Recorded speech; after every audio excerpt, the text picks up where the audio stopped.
На 2 месяца в СИЗО в Бирске суд арестовал 2 подозреваемых в жестоком изнасиловании и убийстве 15-летней девушки. Школьница пропала после дня рождения подруги. В правоохранительные органы обратилась ее мама. Тело подростка с признаками насильственной смерти нашли спустя сутки. На личный контроль расследования убийства взяла прокуратура. Подробности трагедии в материале нашего корреспондента. Она была самая сообразительная, самая умная. Примерная ученица, гордость школы и старшая дочь в семье. 15-летняя Аня училась на одни пятерки, мечтала стать педагогом.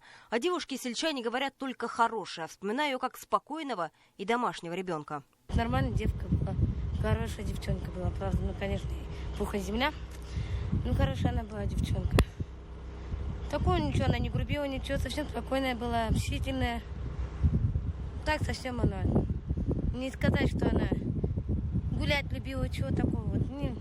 Не скажешь про нее такое. Она добрая была, она каждому слову, что вот ей маленький мальчик скажет, да, вот меня там обижают, все дела, она каждому слову это верит, просто верит. Чего не скажешь о парнях, подозреваемых в убийстве школьницы. Оба с криминальным прошлым привлекались за употребление и распространение наркотиков. Со своими убийцами девушка познакомилась на дне рождения подруги. Один из них предложил продолжить празднование в его доме. Отмечали до поздней ночи. Да, вот сейчас она прошла, висела здесь, закрылась, все, я ушел. Мы сидели с ним, выпивали немного. Я вот в зеркале увидел, как собирается.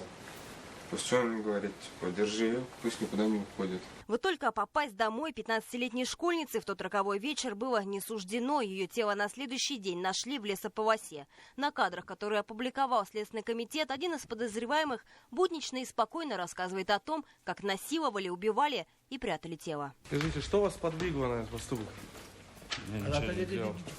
Уже в зале суда молодой человек решил поменять свои показания и уйти в отказ. Под тяжестью собранных доказательств задержанные сознались в содеянном. В настоящее время с ними проведены первоначальные следственные действия и предъявлено обвинение. Следователями назначен комплекс судебных экспертиз, допрашиваются свидетели, устанавливаются все обстоятельства совершенных преступлений, а также причины и условия, способствующие их совершению. 15-летнюю девушку похоронили в эти выходные на кладбище в родной деревне. Молодым людям уже предъявлено обвинение. Ближайшие 2 месяца подозреваемые проведут в СИЗО. Айгуль Хатыпова, Радмир Азнабаев. Новости Бирск.